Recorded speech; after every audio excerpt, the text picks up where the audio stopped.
Hey guys, welcome back to my channel. And our today's question is check if one string swap can make strings equal.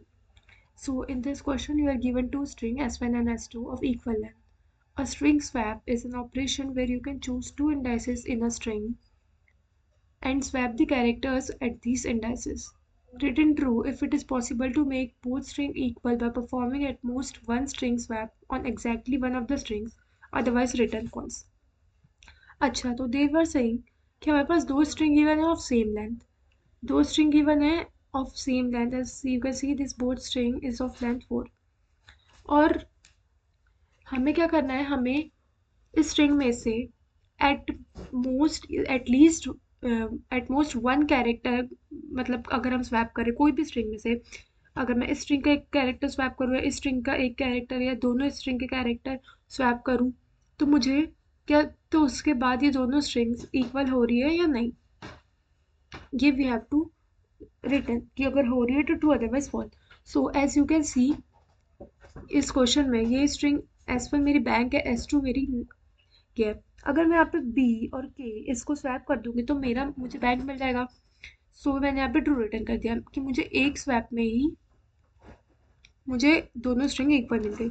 But अगर similarly talking about next example that is attack and defend, इस question में दोनों string की length तो same ही है, लेकिन यहाँ पे मोर देन टू स्वैपिंग के बाद भी मेरा ये इक्वल नहीं हो गया. मुझे पूरे कैरेक्टर को ही स्वैप मतलब चेंज करना पड़ेगा तब जाके इक्वल होगा. ओके, तो देयरफॉर मैंने यहाँ पे फॉल्स लिखा, that it is impossible to make them equal with one string swap. Similarly अगर एग्जाम्पल थर्ड की बात करें तो दे आर ऑलरेडी इक्वल, तो मैं यहाँ पे ट्रू रिटर्न कर रही हूँ.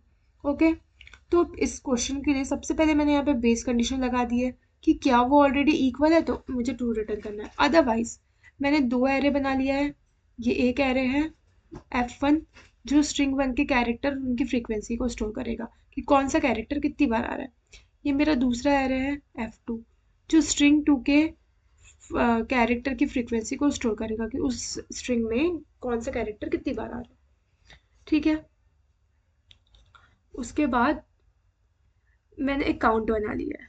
काउंट इज काउंटिंग कि कितने मतलब कितने नंबर ऑफ कैरेक्टर डिफर कर रहे हैं दोनों स्ट्रिंग में. जैसे कि बैंक और नैप की बात करें तो इन दोनों स्ट्रिंग में एक कैरेक्टर मतलब कितने कैरेक्टर डिफर कर रहे हैं, इंडेक्स वन का कैरेक्टर डिफर कर रहा है और इंडेक्स लास्ट का, मतलब दो कैरेक्टर डिफर कर रहे हैं. ठीक है, और मैंने एक काउंट बना लिया जो मेरा उस काउंट मतलब काउंट रखेगा कि कितने कैरेक्टर डिफर कर रहे हैं. ओके, देन मैंने एक लूप चलाया जो स्ट्रिंग वन में आइटरेट हो रहा है. आई एम चेकिंग कि स्ट्रिंग वन के ith इंडेक्स पे जो कैरेक्टर है, दैट इज जीरो इंडेक्स पे जो कैरेक्टर है, वो स्ट्रिंग टू के जीरो इंडेक्स के कैरेक्टर के अगर इक्वल है तो नो इशू. लेकिन अगर वो इक्वल नहीं है तो I am incriminating the count, मैं काउंट को इंक्रीमेंट कर दे रही हूँ. ओके, और इतना करने के बाद मैं F1 अगर काउंट को इंक्रीमेंट करती हूँ, देन एट इतना होने के बाद मैं F1 और F2 में जाके उस कैरेक्टर की फ्रीक्वेंसी को इंक्रीमेंट कर दे रही हूँ कि एक बार वो कैरेक्टर हमें मिल गया. Okay, then I am checking कि अगर मेरी काउंट की वैल्यू ग्रेटर देन 2 है, मतलब दो से ज़्यादा जो मेरे कैरेक्टर्स है वो डिफर कर रहे हैं, विच मीन्स कि मुझे एक स्वैपिंग में या दो स्वैपिंग में मेरा जो स्ट्रिंग है वो इक्वल नहीं होगा, मुझसे मुझे उससे ज़्यादा स्वैपिंग लगेंगी, इसीलिए मैं यहाँ पे फॉल्स रिटर्न कर दे रही हूँ. ठीक है, अदरवाइज अगर मेरी जो काउंट है वो जो मेरा काउंट है वो इक्वल्स टू 2 है या लेस देन 2 है, तो उस केस में मैं कैरेक्टर की फ्रीक्वेंसी काउंट बढ़ा दूंगी और एट द एंड मैं चेक करूंगी कि क्या इसका फ्रीक्वेंसी का काउंट और इसका फ्रीक्वेंसी का काउंट अगर इक्वल है तो मैं ट्रू रिटर्न कर दूंगी. एज यू कैन सी यहाँ पे बी भी एक बार आ रहा है, A N K all character are appearing once. Similarly talking about the string two K A N B all characters are appearing one time only. Okay, so अगर F1 और F2 की लेंथ इक्वल होगी for example 1, therefore I am returning true. Okay, now इसे run करके देखते हैं.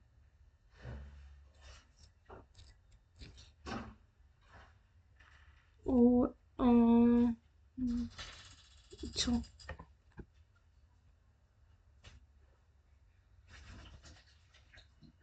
As you can see all the test cases are passing और ये फर्स्ट एग्जांपल का ट्रू भी आया है, which means our code is correct.